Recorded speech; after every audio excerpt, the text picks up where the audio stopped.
Relax. You'd better enjoy your last moments as a bachelor. Who are those people over there? Oh, friends of hers, I think, from that newspaper she worked on. I wish she'd hurry up. I'd like to get the gang back to the newspaper. Well, that's clear for you. Even late at her own wedding. You know, I really hate the lizard. What do you mean? Well, I speak now as her editor, not as a disappointed suitor. Claire'd never make a newspaper woman, and you know it. Oh, I don't know. She dug up more hot social stuff than anyone the Tribune had had before. That takes talent. Personality, Hank, my boy, not talent. All right, so I appreciated her personality. You appreciated it. I was the one that brought her to your attention when she was only an $18 a week steno from a hick town. Remember? Very touching, Al. You can put that in your memoirs. She's marrying Henneman now. Listen to the frustrated lovers. You know, if either of you guys had made furnaces instead of small talk, you might be in Henneman's shoes now. Have one of mine.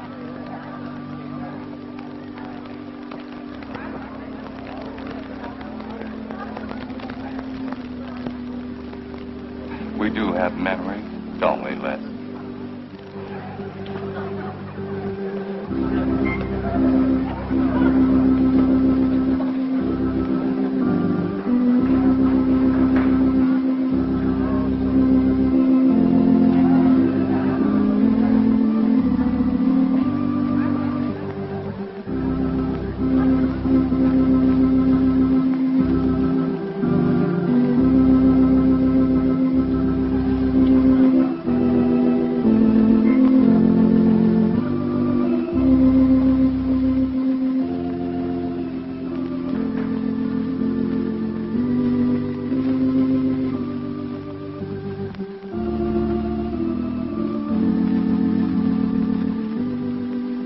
Carl Henneman, wilt thou have this woman to be thy wedded wife, to live together according to God's ordinance in the holy estate of matrimony?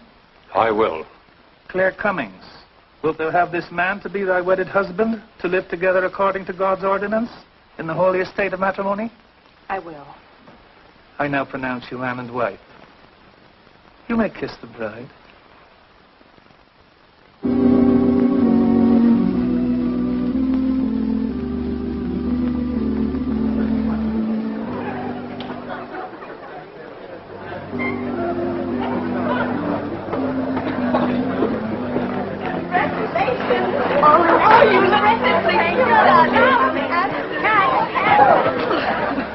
June, don't tell me I'm going to lose another employee. Don't worry, Mr. Doyle.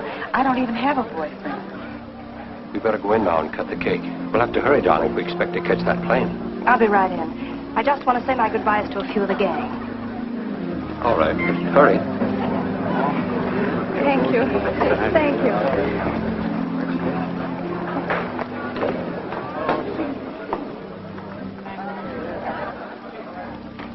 Guess who? Why did you come out here? Because I love you. Because you love me. Claire, you're crazy. Don't you know what those words meant in there? Let no man put asunder. No one can put us asunder, Les, you and me. Oh, I never could figure you out. Except that, well, you make everything add up to spell Claire, don't you? Now, darling. You're even getting a sadistic kick out of having me at your wedding. Me and the others. But there are no others. Only you. I'll think about you on my honeymoon. I'll write you. Miss me, Les. I know you're going to be very happy. I beg your pardon. Thank you. I'm ready with my cameras, Mr. Henneman. I've been looking for Mrs. Henneman. You haven't seen her, have you? I believe you'll find her on the terrace.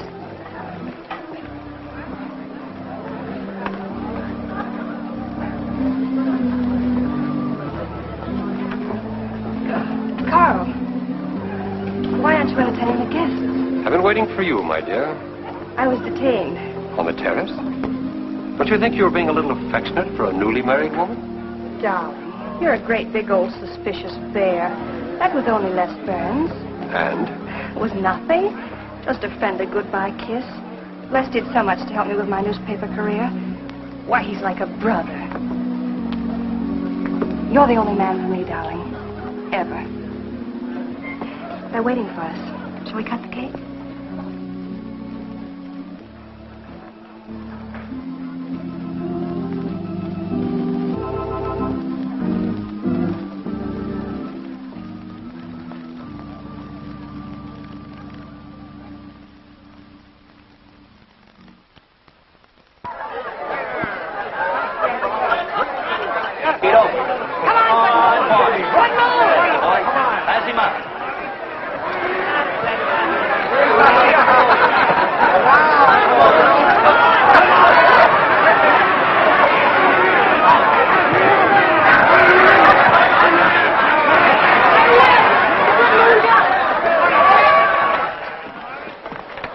Wow. How much did he pay? $10.80. $10.80 for two. That's not bad. I win $540. Claire, you mean to say you bet $100 on that horse to win? Of course. In these places, you have to spend money to make money. You see now. I'll put $500 in the second race. High heels. Come on. Wait. That's being foolish. You're only out $100 if I do lose. It isn't the money. It's the principle of the thing. Principle? Carl, I don't understand you. With all you have. I've worked hard for what I have. Oh, I don't mean to be a tightwad. A little bet for fun is all right. But I have too much respect for money to throw it away on horses.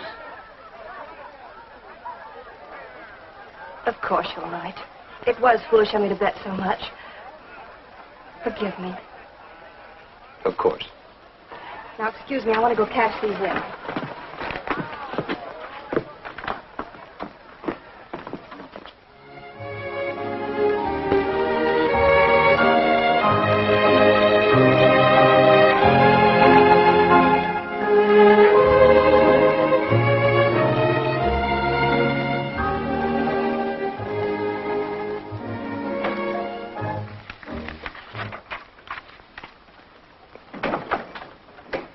Hello, darling. Miss me? Back so soon, Carl. Oh, we went to the barber shop. Who are you writing to? June Taylor. You remember. Les Burns' secretary. She was at our wedding. Do you want to read some of the awful things I said about you?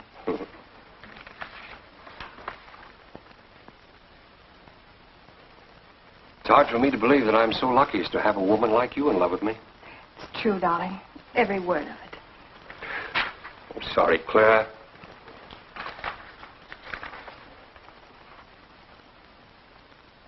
My darling Les. To June, huh? Things are beginning to make sense now. Carl, darling. So that was a goodbye kiss you gave Les Burns. Well, Well, what do you want me to say? nothing. There's nothing you can say, I guess. I'm only glad I found out about it now. Carl, what are you going to do? I'm going back to San Francisco. We're through.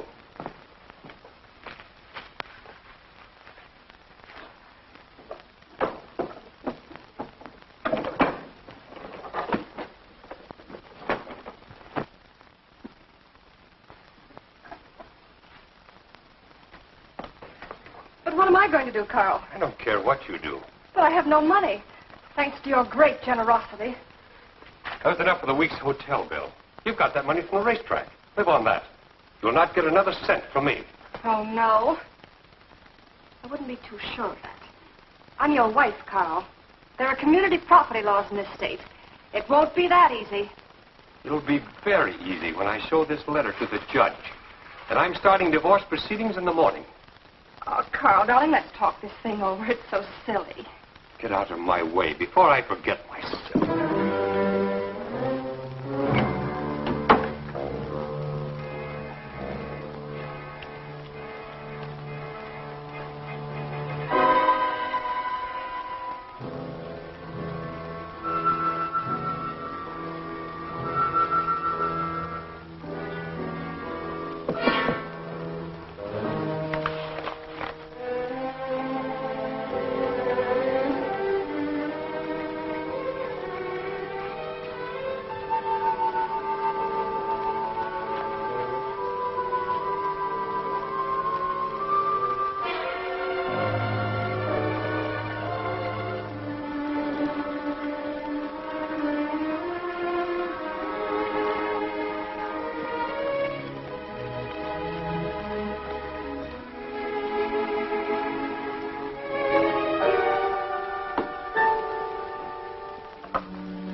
Would you please connect me with a house physician?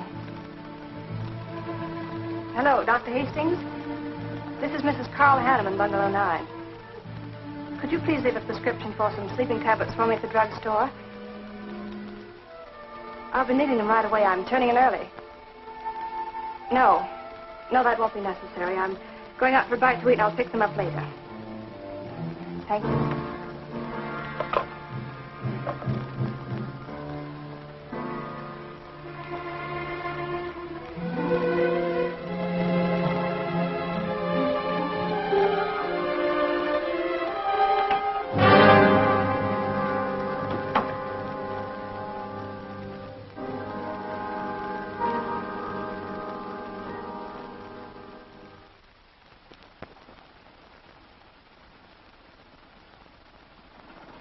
I want a new set of plugs in 42. Okay, Blackie.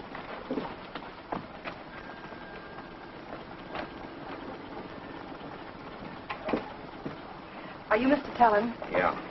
I must reach San Francisco by tonight. I want to be back by morning. Can you make it? I can make it up and back if If what? this weather holds out and my fee is big enough. How much will it cost? $400.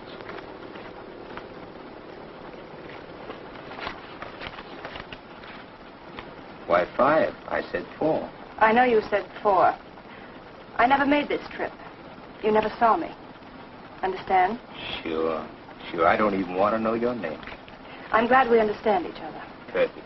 Now, if you wait over there, we'll be ready to leave in a few minutes. Hey, Jack, roll out 41 and let's warm it up. Right.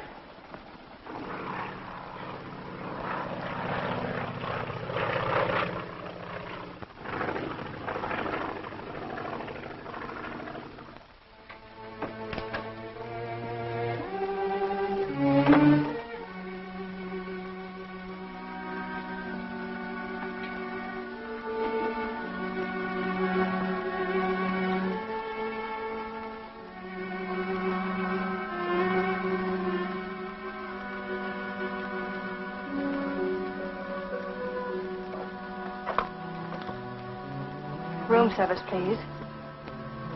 Hello.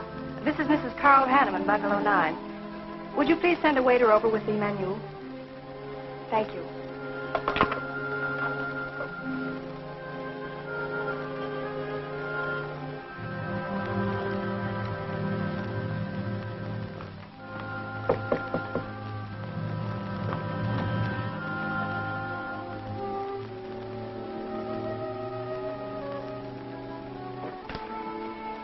Good morning, Mrs. Hanneman. Good morning, Victor. Let me see. I think I'll take some orange juice and toast, coffee.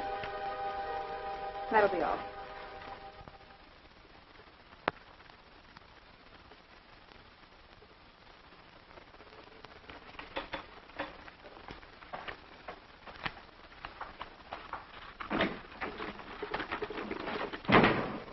How was the ball game? That was no ball game. It was a track meet. 12-0.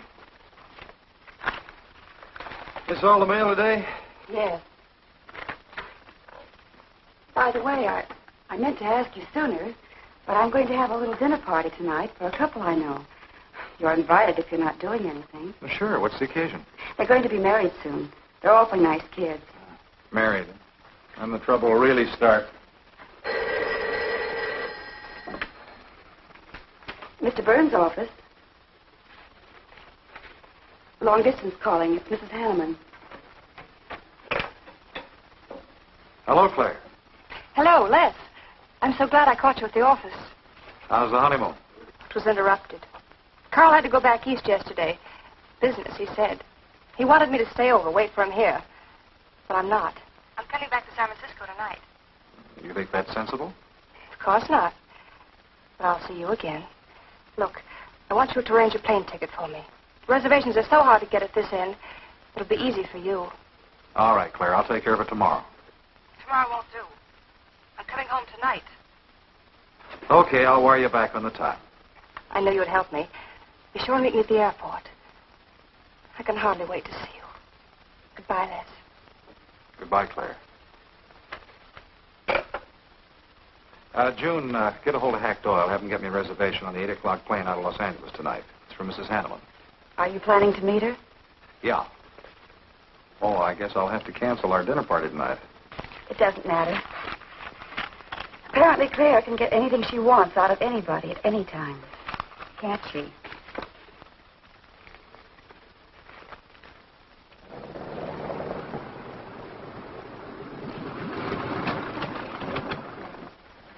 I never thought I'd be back with you so soon, darling. It's wonderful. It's crazy. Then why did you meet me? I don't know. I do. Because you still love me, don't you, Les? I'll get over it. I hope Carl stays in New York for a long, long time. Well, it seems a bit odd he didn't arrange his business affairs so they wouldn't interfere with his honeymoon. Yes, I thought so, too. You certain you and Henneman didn't have some trouble? What kind of trouble could we possibly have had? Quarrel of some kind? Perhaps over us? Now, wouldn't that be ridiculous? Giving him some reason to doubt me just so soon after we're married? What do you think they're doing now? You don't feel sorry for Carl, do you? No. No, I don't. But I should. Look, let's forget all about him. For a few days, anyway. Take me home, I'll change, and you can take me out to supper.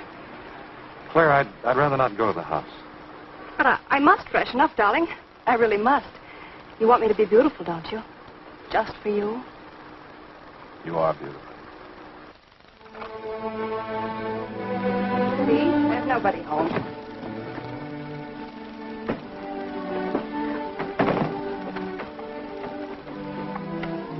Wait in there, darling. I'll be down in a minute. Come here. Oh, darling.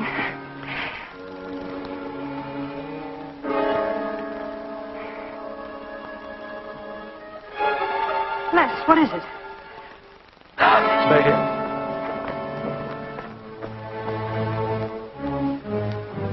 Carl.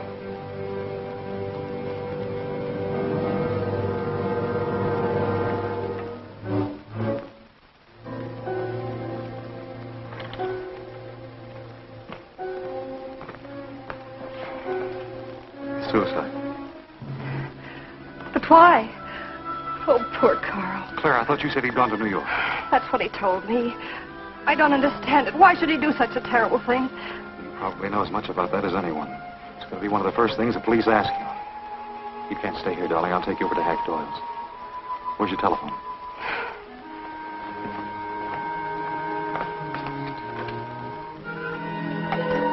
Police headquarters, please.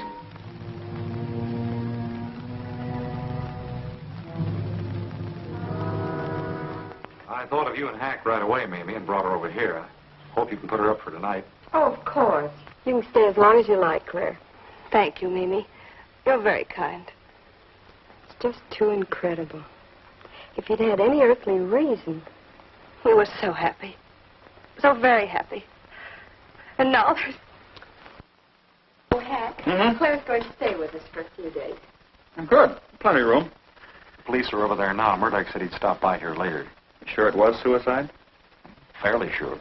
The man in Hanneman's position, a beautiful wife and all that money? I don't get it. I don't either.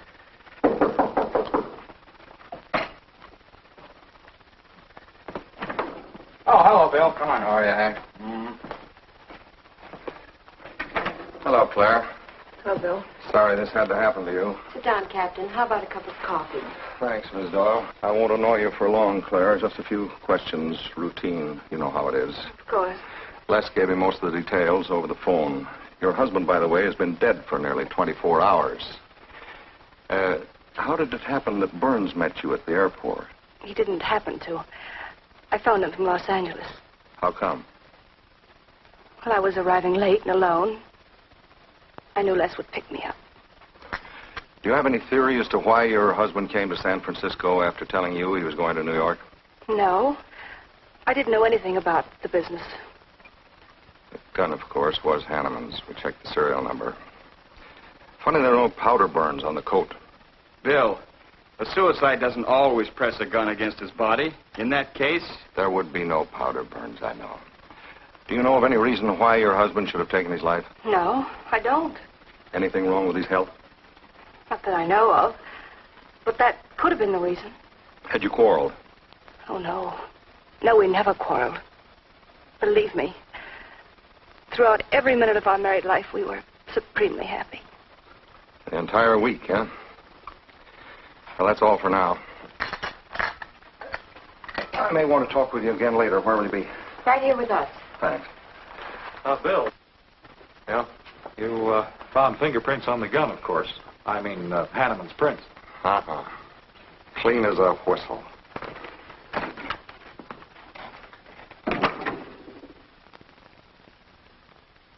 Certain Mr. Burns has the position you and Mrs. Henneman found her husband? That's right.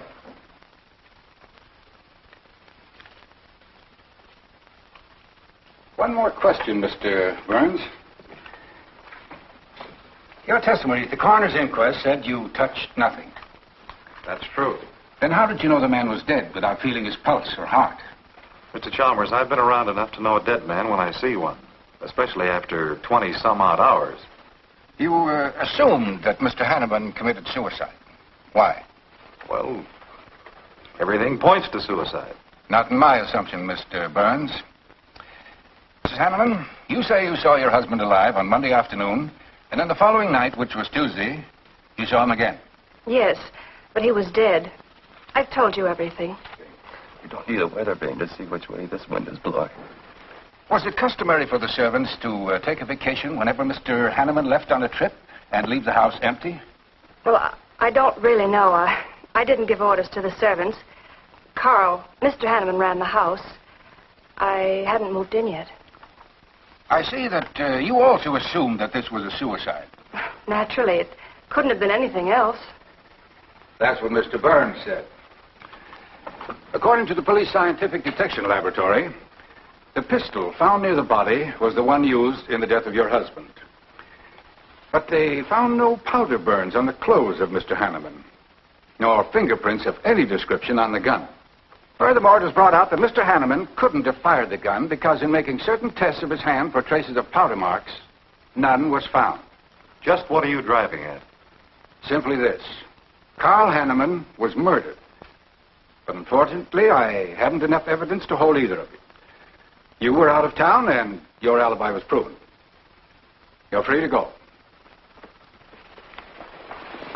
But let me give you a tip. I'm not buying any suicide theory, so the case will remain open. See you later, Ed. So long, Hack.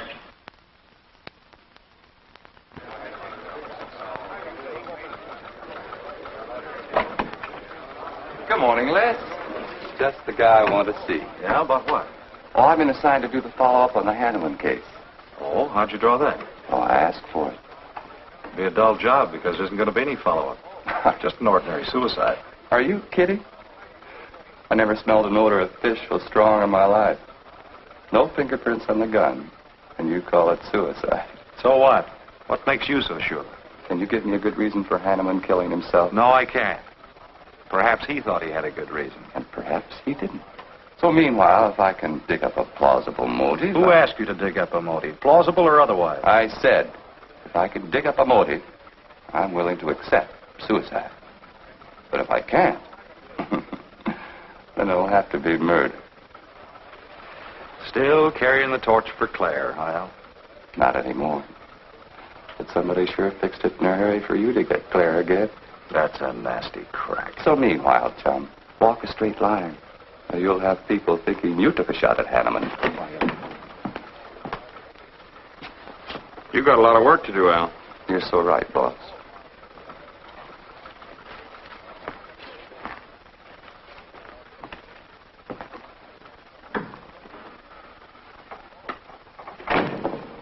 Sorry, Hack. How's Claire taking it this morning? I don't know. I was still asleep when I left. Les, I'm worried about this deal. Police aren't buying any suicide theory. Is that why you put Herrick on the story? Maybe. He might dig up a suicide motive. What's your slant? Well, Henneman killed himself. Nice try, Hack. You're about as subtle as a punch in the nose. You think Henneman was murdered, don't you? Maybe I'm protecting someone. It's possible. But I'd like to protect someone if it isn't suicide. Like who? Like you. Who had a better reason? Henneman's death meant that you'd get Claire back and $1 million odd. That makes sense to a lot of imaginative characters around this town. I don't believe it for 1 second. But I still think it's safer to sell the suicide theory if Herrick can dig it up.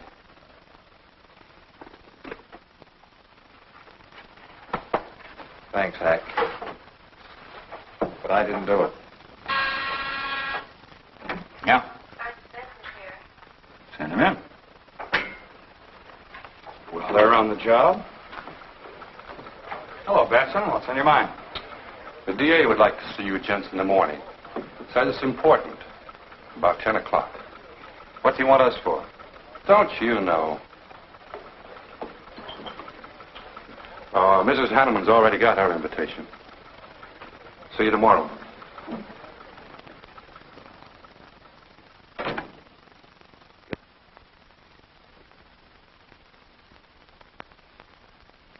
Herrick really revels in pouring it on.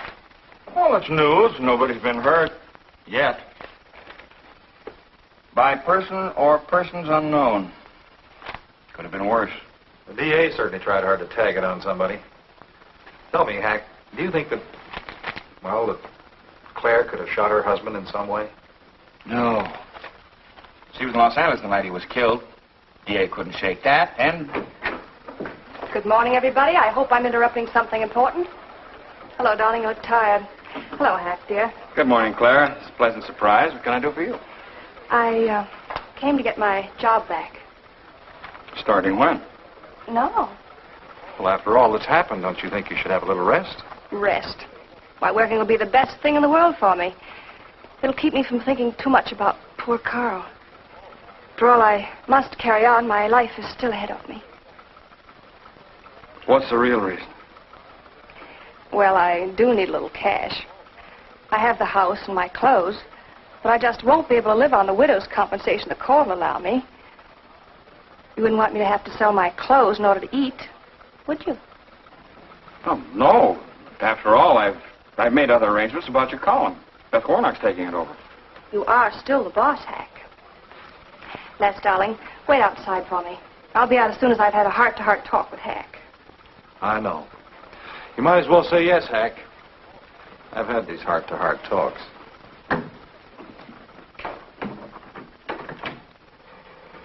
You will let me stay, won't you, Hack?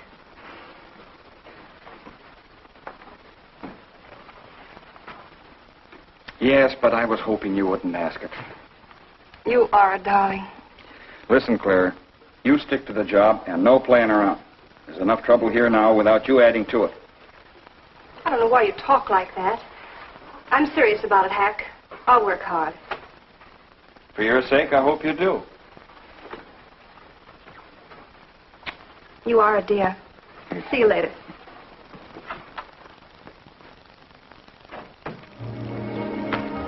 Well, see you later, Al. All right. Must be your friends. Yeah, old friends.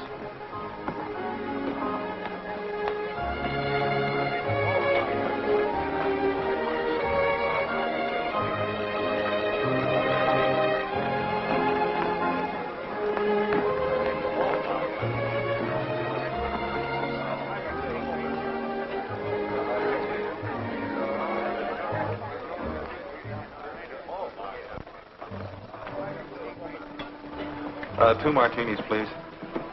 Chicken salad? Fine. Chicken salad for two. And coffee. Les, do you know a good lawyer? Yeah, why? Well, I need one to handle Carl's estate. What's the matter with Henneman's regular lawyer? Ah, he's an old fuddy-duddy. I want someone whom I can trust to take care of my interests. Well, you might try Lawrence Carson. He specializes in probate work. Carson? Good. I'll call him tomorrow.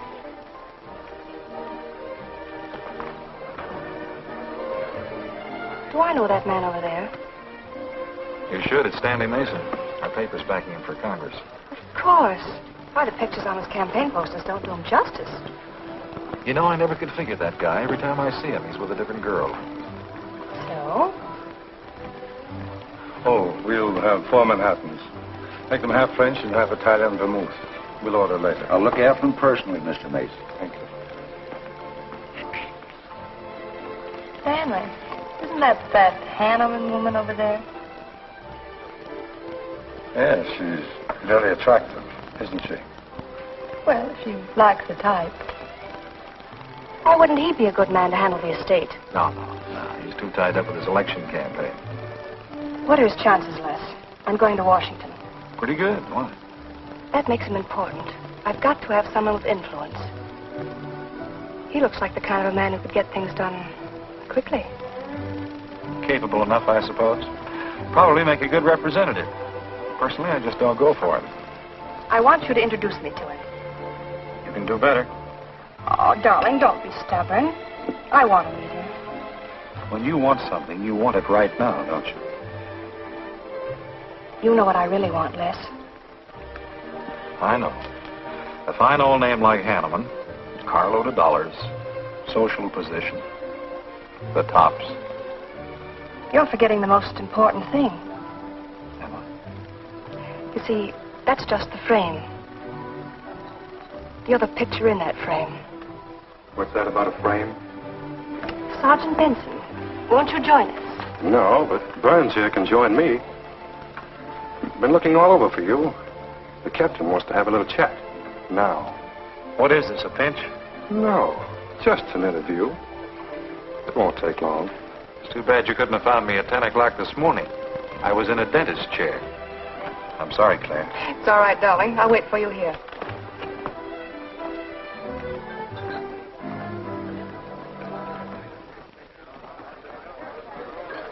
Violet.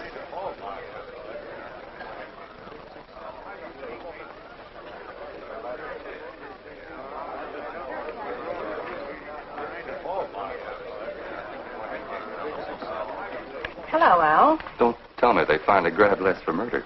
Wouldn't you like to hear me say yes? Yes. Well, don't stop the presses. Yet. You're the most composed dame I ever saw. I don't believe you give a hoot whether this case ever gets solved. Oh, but of course I do. Really. Say, Al, how well do you know Stanley Mason? Quite well. I've planted some of his propaganda. You can do me a favor. A big favor. I want to meet him. Might be a good idea. I remember I once introduced you to a fellow by the name of Les Burns. Promptly lost you. Excuse me.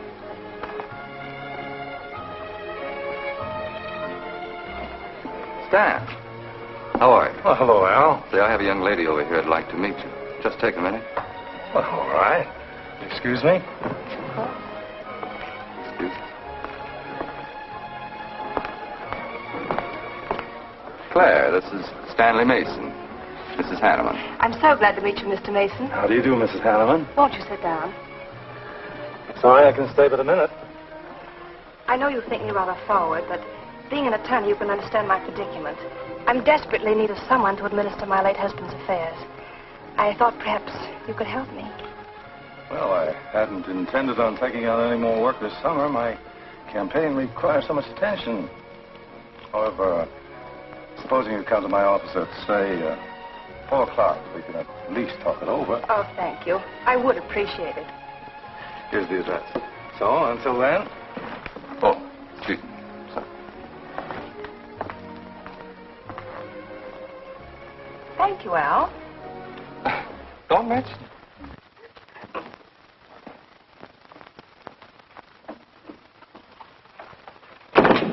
I found him, Cap. Right where I expected. With a grief-stricken widow. Only if she's grief-stricken... Skip it. Les, my boy, have a seat. Last time it was hello, Burns. Today it's Les, my boy. What do you want? You know, I just wanted to chin a bit, will you? Oh? I didn't know I was that interesting. You live out in the Henneman neighborhood, don't you? No, and you know it. But you go out to that neighborhood quite often, don't you? Yeah, so what? To visit friends.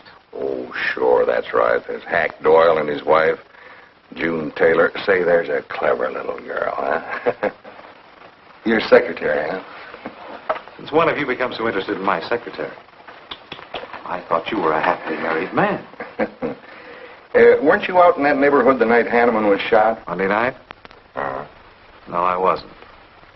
I played gin rummy with the boys in the press room. Went home to bed about 10 o'clock. You read the testimony, did the checking. Come on, Murdoch, what's on your so-called mind? Funny, we can't find any record of where you were between 10 o'clock and 8 the next morning when you had breakfast at Drake's coffee shop. Nobody saw you around your apartment house. Nothing so strange about that. People in my neighborhood mind their own business. I spent the night sleeping. You got an edgy temper today, Les. Aren't worried about anything, are you? I'm annoyed. Until you and the DA get this thing settled, nobody will get any rest. We may have the answer quicker than you think. The police expect to apprehend the criminal within 24 hours. Shall I quote that? You can write out the gags, Burns. You've been crazy about Claire for a long time, haven't you? That's right. You thought she was going to marry you. Then she married Henneman. That must have been quite a jolt. I won't deny that either. So you must have been pretty sore at Henneman for beating your time. All right, I suppose I was. You know, Burns, you've given out with all the motives a man needs for killing another. You don't need motives, Murdoch. You need evidence. Evidence? You just told me that you weren't near the Henneman home last Monday night. I wasn't. And how do you account for your cigarette case being found on the Henneman garden, still wet from Monday night's rain?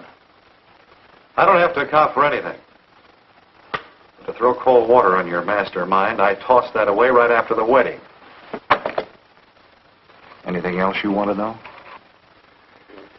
No, that's enough. Next time, be more careful when you talk to the captain. Listen, Mr. Benson, if I've hurt the captain's feelings or yours, arrest me. And I can sue, and you'll be back writing tickets for jaywalkers.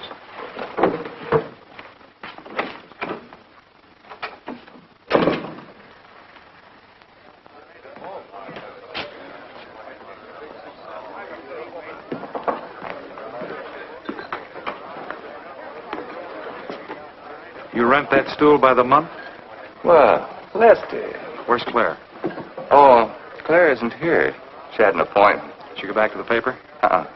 No, about this time, she should be walking into the inner sanctum of that courageous and fearless champion of the people's rights. That distinguished candidate for the Congress of these United States. Mr. Stanley Mason. You sound like you're on Stanley's payroll. I introduced them. You seem to have a talent for that sort of thing. Thank you. I believe that's all the information I need, Mrs. Henneman. I can't possibly find words to express my gratitude in your consenting to help me. Oh, believe me, it's a pleasure.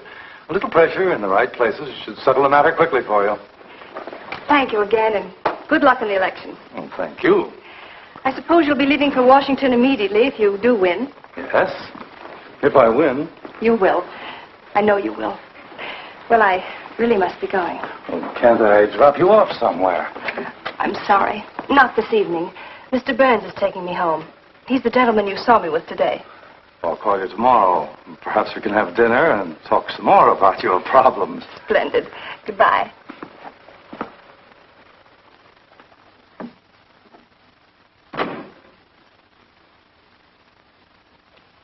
Look, Claire, don't you think you ought to stay over at Hackdale's a little longer? Might be unpleasant.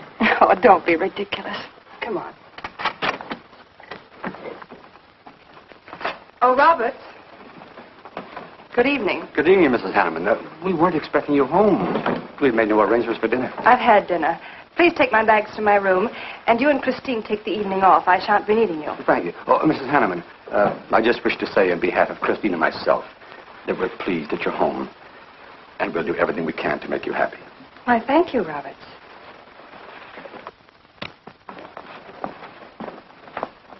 Well, come in, darling. You aren't afraid of Carl's ghost, are you?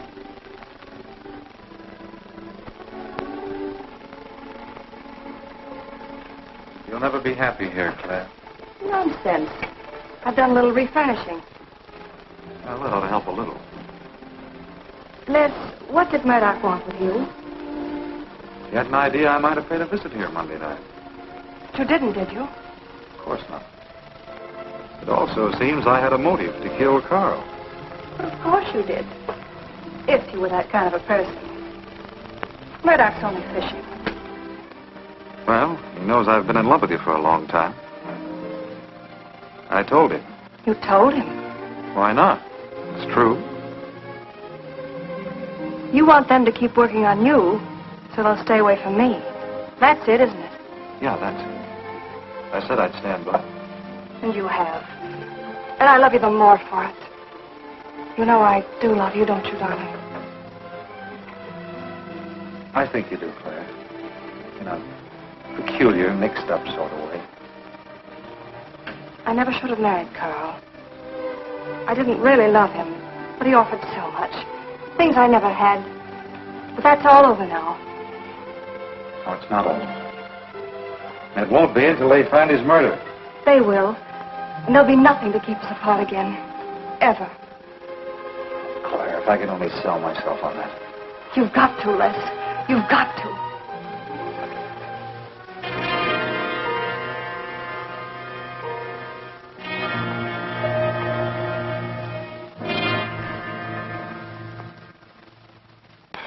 That little tidbit straight from the horse's mouth brings us to the 3:00 mark for today.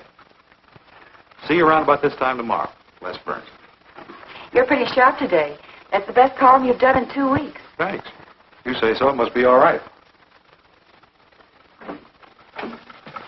Hi, pal. Hello, Harry. Hear about your girlfriend? They dragged her in this AM. Murdoch and the DA gave her quite a going over. Lawyers charging to the rescue, Les. Stanley Mason already beat you to it. What do they want with her, Al? Well, it seems they had a hunch Claire made a fast round trip into town the night her hubby joined his ancestors. Seems they thought her alibi about being in L.A. the whole time was the bunk. Oh, that's ridiculous. Oh, is it? Well, you'd know more about it than anyone. Jones, put that through, please.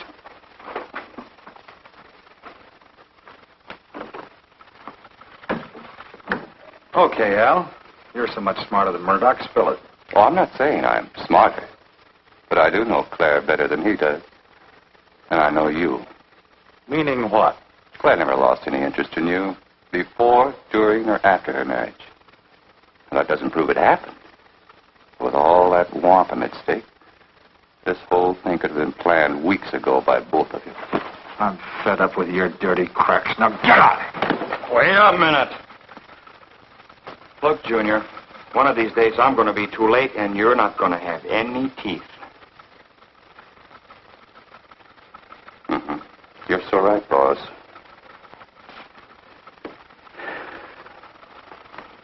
What's wrong, Les? Nothing. Forget it. That's the way you want it? If anybody wants me, I've gone for the day.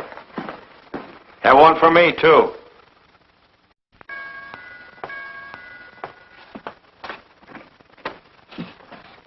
Where's Miss Henneman? I got to see her. She in? Why, yes, but she's going out. This is important. What's the trouble, Les? Oh, I've been trying to find you all afternoon. You didn't go back to the paper. Where were you? I was with Mr. Mason. We were talking over the estate. Oh. Looks like you got some more talking to do. It's really only business, Les. Come in, but I can only see you for a moment.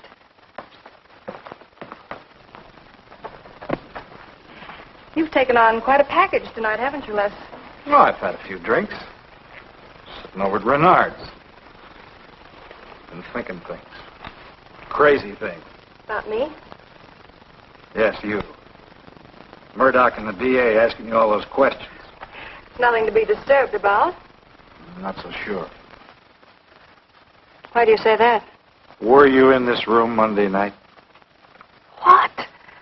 Why, you know I wasn't. I don't know anything. But I wouldn't lie to you. Have I ever, Les? Claire, there's only two people who could have profited by Henneman's death. I'm one of them. You're the other. Why, how dare you come in here accusing me? You only married Henneman for this. You've admitted it a dozen times. But I didn't kill him. How can you even think it? I didn't kill him. I didn't say you did. But if you know anything, you've got to tell me. Were you in this room Monday night? No. You might have come in, seen someone. I've got to know. Stop shaking me. Then tell me the truth. Let go of me. I thought you were going to stand by me. Why, you're drunk. I'm only trying to help you and me. Ha. Help me. You're accusing me of murder. How do I know you didn't kill him? You were in town. Claire. I've as much right to accuse as you have. But I'm not accusing you. Get out of this house. I once said I couldn't figure you out. I can now. You're not a normal woman. You're not warm. You're cold, like ice. Yeah, like ice. Blonde ice. Get out of here.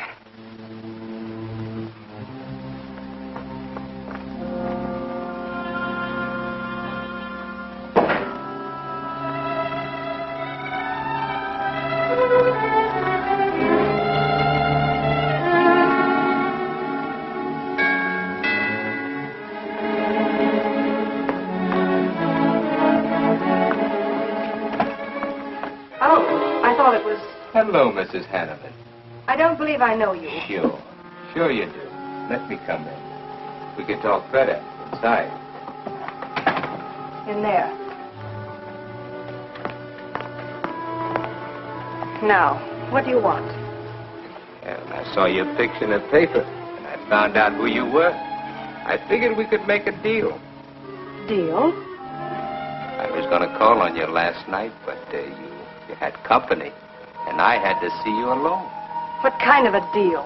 Seems that plane ride last Monday night returned big dividends. I paid you to forget me. I thought I could trust you. Sure you can trust me. But it's hard to forget murder for any $100. Why, you dirty double... I don't like that word. All right, we'll forget what happened to Henneman. I'll go along with you on that suicide story. That is, providing there's a little consideration of, let's say, 50 grand. $50,000? Why, I don't have that kind of money. This estate's in probate. I won't receive a thing for months. I can wait. But in the meantime, I'll take this. I know a little man who'll lend me money on it. All right. All right. Just don't come near this house again. But I will keep in touch with you.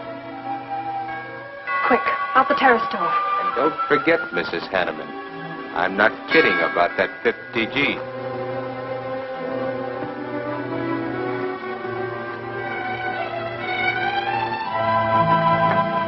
I'll get it, Roberts. Yes, ma'am. Stanley, darling. Thank you. Well, he isn't at Bernard's either. Oh, I hope nothing's happened to him. He'll turn up when he runs down or runs out to go for drinks. Say, you write his column all by yourself? Somebody had to do it. I hope it's fit to print. It's good. Nice of you to cover for him, too. Do you really think he's all right? Sure. I'll find him later. Don't worry about Les. He's probably getting more poison out of his system than he is into it. I hope.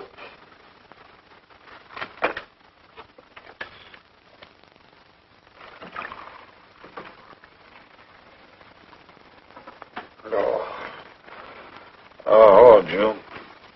Oh. See if you can give me another head, will you? This one's not going to do me much good. You certainly had a little trip for yourself. I guess so. What day is it? Tuesday. Holy mackerel. What happened to Sunday and Monday? I took care of them for you. Oh, you would. Who found me, Hack Doyle? No. Claire. Claire? Mm-hmm. You were trying to convince the doorman at the top of the mark to let you out on the roof. It was the only way to the moon. Oh, brother. The moon? Looks like I wanted more than a little trip. Here, drink this. It'll make you feel better. Guess I've been the horrible example, huh? You no doubt thought you had a big reason for getting tight. Yeah, I had to get away from something. Something wasn't good for me. Have any luck? I don't know. I'm never going through this again, I can assure you of that. June. Well, I guess I'd better get back to the office. Well, thanks a lot for looking after me, June. I'll be down after a while, if I can make it. Don't hurry.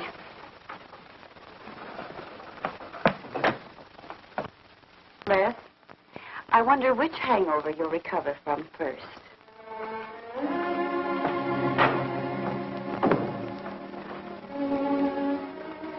I thought we were all washed up, Claire. Les, for everything I said the other night, I'm terribly sorry. I guess I was a little mixed up myself. Forgive me, darling. I must have been out of my mind to say such awful things to you. I realized the truth later. You were afraid for me because you loved me. That was it, wasn't it? Yeah, maybe it was. I just couldn't believe that. Look, let's forget all about it. We know there's nothing to worry about. There never was. We know that, don't we, Les? Sure, Claire. Sure. Oh. Here's to our new congressman. May your career be long and successful. Thank you, darling. Jeff, but aren't you both a bit early? I only wish I could be as sure of my future in psychiatry as you can be of your future in Washington. Doctor, you were analyzing me at dinner, the workings of my mind. Do go on. It's very interesting. I've never been psychoanalyzed before, and your deductions amaze me. Claire, I warn you, if Jeff continues, he'll have you convinced you're batty. Simply because your father ran away with another woman and your mother was relegated to hard work. Stanley doesn't quite believe in the powers of psychoanalysis, Mrs. Henneman. But if either of you could spend a day in my office listening to some of my patients, you'd see the logic of my deductions. Or any psychiatrist's, for that matter. Oh, don't mind Stanley's cynicisms, Doctor. Yes, Robert? Telephone for Mr. Mason. Excuse me. Certainly. I was telling you at dinner that I believed that money, clothes, adulation, etc. was a necessity with you. That some people are impelled towards an objective without even consciously knowing why. Is there something criminal in my being ambitious? Why, no. Criminal? Of course not. Unless your ambitions take a perverse form, then you'll stop at nothing, right or wrong, to get what you want. They say the female of the species is deadlier than the male. Go on, Doctor. Sorry to interrupt, darling. It was my campaign manager. He arranged a last-minute radio interview for tonight. I'll have to leave. You can drop me off downtown, Stanley. I'll get my coat. All right. You forgive me, darling? Of course, honey. I'm so proud of you. Well, I almost forgot the good news. I had lunch with the DA this noon. It looks like Henneman's murder is going to be filed away under crimes unsolved. It's their opinion that it must have been done by a burglar. Oh, I'm so glad, really. Now I'll be able to go with you to Washington with a clear conscience. Say, you haven't told any of your friends about our plans, have you? Oh, no, of course not. Good. We'll surprise them tomorrow night. Yes, we certainly will. Ready? Yes, thank you.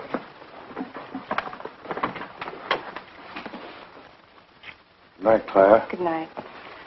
Mrs. Henneman, please don't take my mental probing too seriously.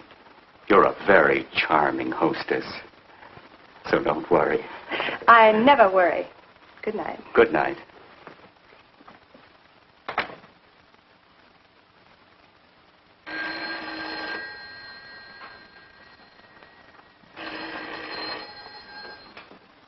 Hello?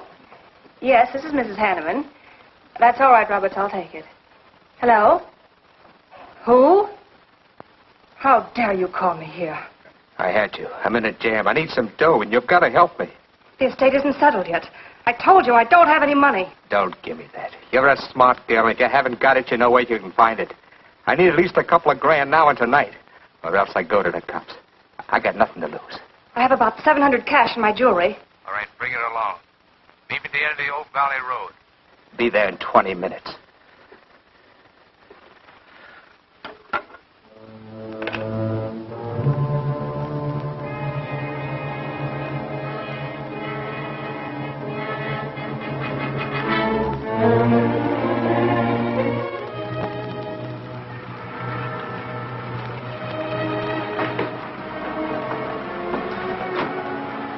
Did anybody follow you? No, Then stop being nervous. I'm not nervous. You are.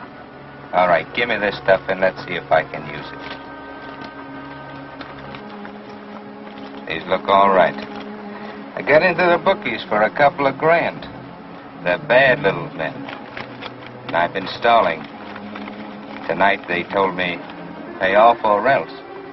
They wouldn't kill you for $2,000. They'd kill for a lot less. That's why I had to put the bite on you. Thanks, Mrs. Henneman. I wouldn't double-cross anybody. Not unless I had to. I wouldn't double-cross anybody either, Blackie.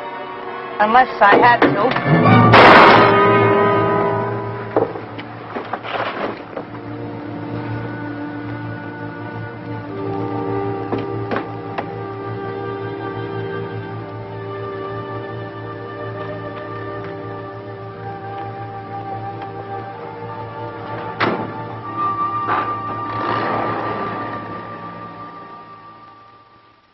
First returns have been received from the 12th precinct. Mason 311, Jeffers 282, and Allen 91. That just about cinches it. If I can do that well in the 10th, I can carry them all. My gratitude, Doyle. Without your paper in back of me, I wouldn't have had a chance. Think nothing of it, Mr. Mason? We're glad we backed the right man. Well, it looks like you're in, Mr. Mason. Congratulations.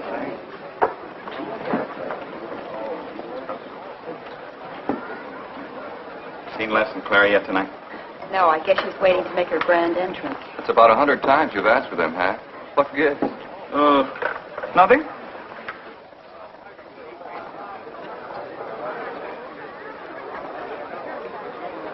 Mr. Doyle, looks like we have a new congressman. Yes, it does.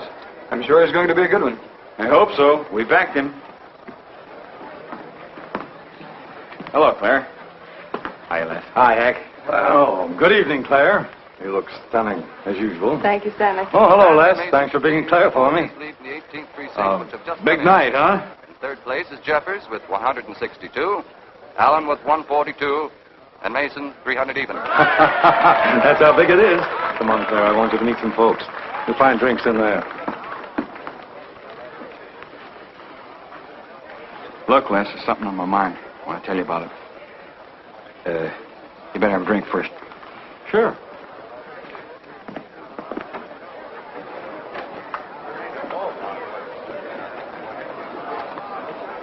Hi, folks. How's the brawl? Well, at least the liquor's good. Well, Junie, aren't you a pretty thing tonight? Well, it's about time you noticed me.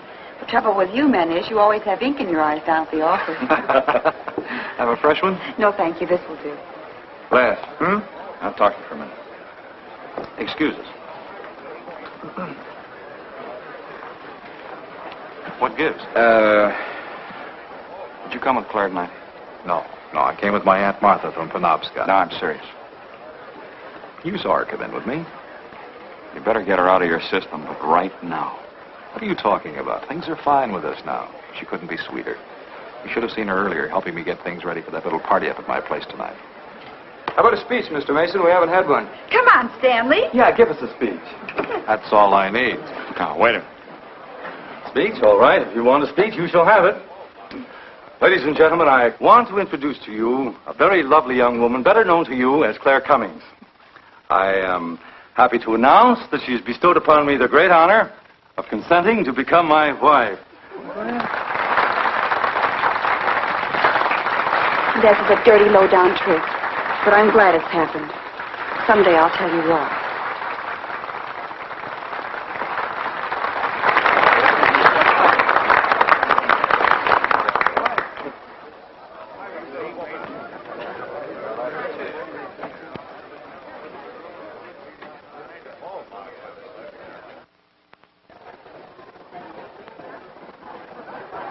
All the rest in the world, my dear. That was quite a speech you made, Stanley. Surprised, Jeffrey?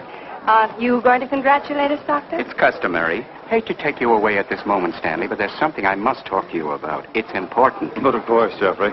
Will you excuse us? I know you'll enjoy living in Washington. When do you plan to have the wedding?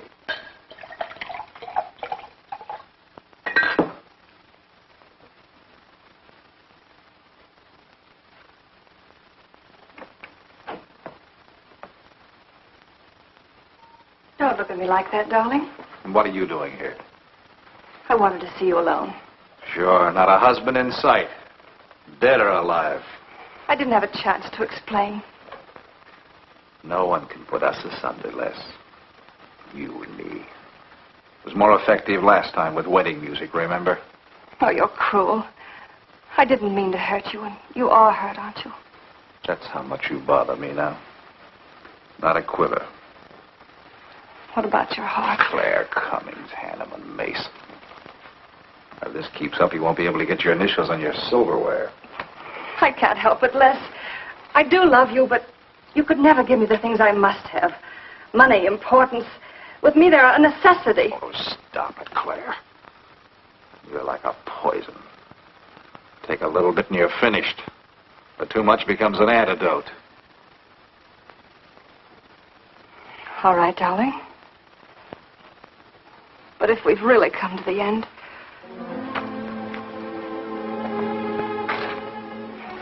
Stanley. Do you mind, Burns? I'd like to say something to my fiancée alone.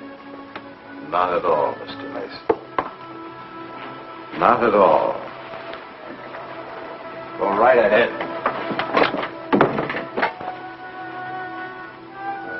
The congratulations are hardly over before I find you in the arms of your old sweetheart. That was a stupid remark. I had to say something to him, didn't I? So you didn't tell him earlier. You said you were going to? Well, I couldn't find the words. Is that why you're angry? Oh, darling, let's not quarrel. We can do that after we're married. There isn't going to be any marriage. What are you saying? I'm afraid we've made a mistake. You can't mean that. What'll my friends think? I couldn't stand the humiliation. Oh, you'll get over it quickly enough, as quickly as you did your other marriage. Why are you talking this way? What did that phony doctor tell you? That's not important. We've made a mistake. Now let's forget it, shall we? But you can't throw me over. I've looked forward. I've planned. You're taking me to Washington with you. Away from these people, these memories. I've got to go with you, Stanley. No, I'm sorry. It's final. You ought to see a doctor, Claire. A doctor like Jeff. I looked for you at the party after he talked to me. I merely wanted to ask you something. Doyle told me where I'd find you, but I didn't believe him either. But finding you here proves many things. You're not well, Claire. All right. I didn't mean to crack up. At least we could have a farewell drink together. No hard feelings, really. Why don't you fix some for us? I must say you're being regular about it.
Claire!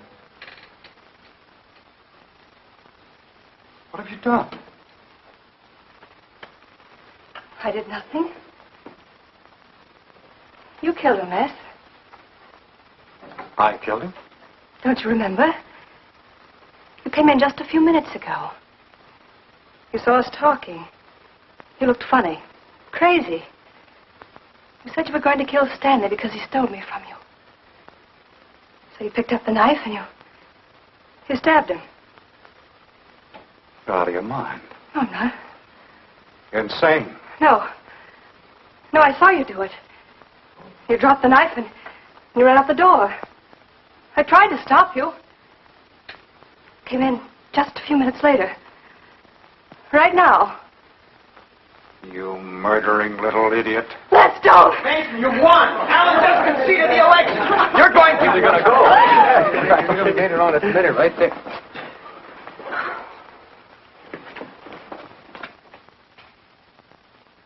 So you see, Doctor, the evidence is really stacked against Les Burns. I and the others feel that he's absolutely innocent. Now, I asked you down here to see if there wasn't something you could do to help us prove Les is innocent and Claire's guilt. Because just as sure as my name is Hack Doyle, she's framed him. I agree with you 100%. I am positive that Mrs. Henneman killed Stanley.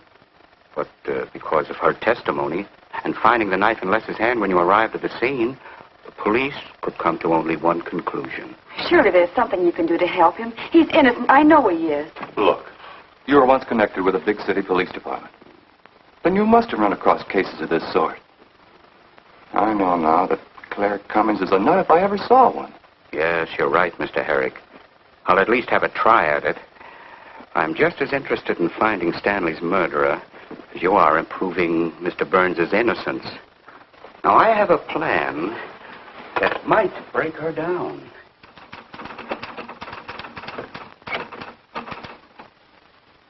Well, good morning, Dr. Clippinger.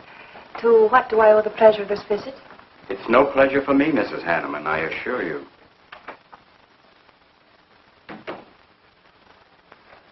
I just came to ask one question.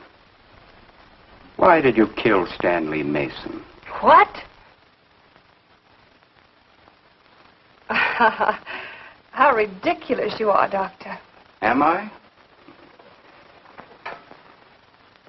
You see, I had a talk with Stanley last night concerning your betrothal and advised him against it. It's safe to assume that when he came to tell you there wouldn't be any marriage, you killed him in a fit of anger and then concocted a story to implicate Mr. Burns. It's the most absurd accusation I ever heard. You seem to forget that Les Burns' fingerprints were found on the knife and that he was seen standing with it in his hand. But please have all the facts, Doctor. Not all of them. All they need to convict Les Burns. Do you mind if I finish my column? No. Why, no.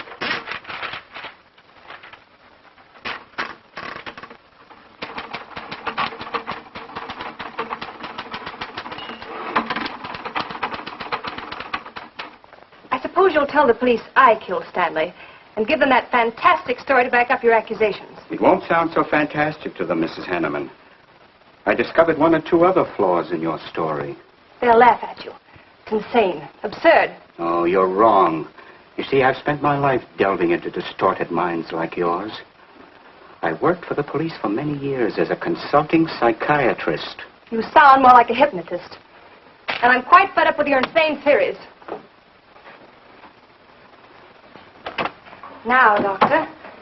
Looking for something, Hank? Police are on their way. Police? What for?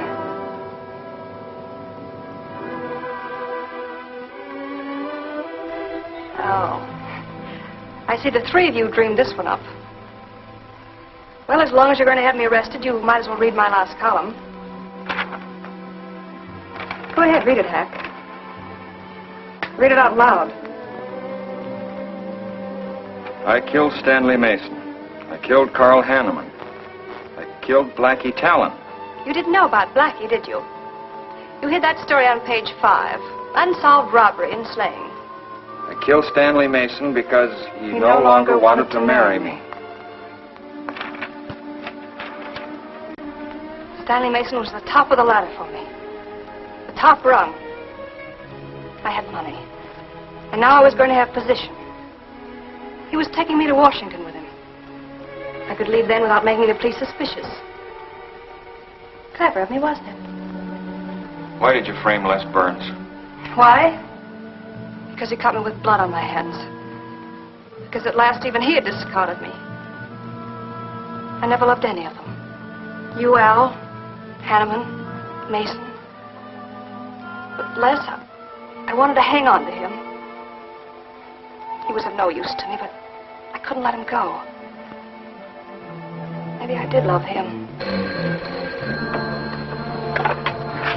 Hello. Miss Cummings? No, she's off. I'm glad you confessed, because you never could have gotten away with it much longer. I would have, but to you, Dr. Clippinger.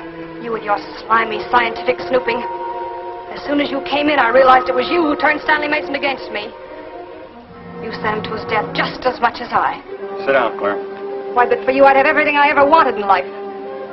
I hated you because you were the first man who ever saw inside my mind. And I'm going to kill you. Let go of my arm!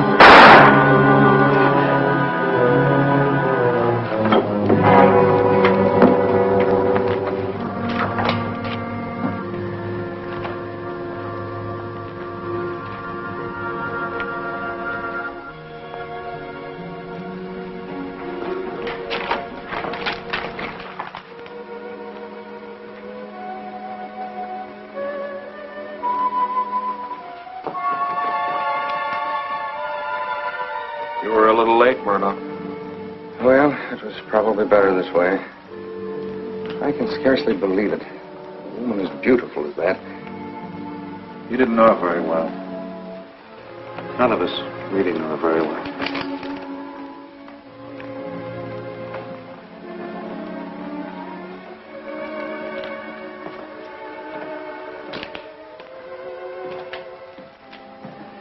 She wasn't even a good newspaper woman.